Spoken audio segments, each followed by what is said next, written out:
ప్రయాసపడి భారం మోస్తున్న సమస్త జనులారా నా దగ్గరికి రండి అంటున్నారు.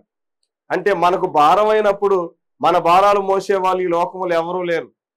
మనం చేయాలనుకున్న దానిని చేయలేక ఆగిపోయినప్పుడు ఎగతాళి చేసే వాళ్ళు ఉన్నారు. మనకు భారమైనప్పుడు ఆగిపోతే నవ్వేవారున్నారు. కానీ యేసుక్రీస్తు ప్రభువారు మాత్రమే నిన్ను ఆ విషయంలో నీకు సహాయపడి నీవు అనుకున్నటువంటి ఆ యొక్క గోల్ రీచ్ అవ్వటానికి ప్రభువారు నీకు సహాయం చేయటానికి ఈరోజు నిన్ను పిలుస్తున్నాడు. కాబట్టి ఎవరెవరి మీదనో ఆధారపడి నేను ఇలా చేయాలనుకుంటున్నాను అని నువ్వు ప్రయాసపడుతూ ఉన్నప్పుడు కొంతమంది మంచిదే అంటారు, మరి కొంతమంది నీకు మించిన దానిని నువ్వు ఎంచుకున్నావు, నీ వల్ల కాదు అని నిన్ను నిరాశపరుస్తారు.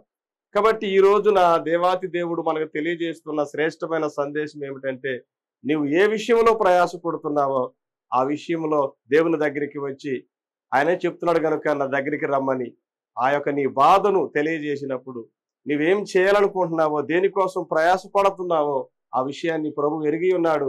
అందుకే నేను రమ్మంటున్నాడు. ఈరోజు నీకు ఒక పిలుపును ప్రభు ఇచ్చారు. ఆయన దగ్గరికి వచ్చి నీ ప్రయాసను ఆయన ఎరిగి ఉన్నాడు కనుక నీవు ఆ ఉన్నతమైనటువంటి గోల్ రీచ్ అవ్వటానికి ప్రభు నీకు సహాయం చేస్తానంటున్నాడు. కాబట్టి అటు ఇటు లోకం వైపు చూసి నిరాశ చెంది నీవు ఆగిపోకుండా దేవుని దగ్గరికి రావాలని ప్రేమతో తెలియజేస్తూ ఉన్నాను.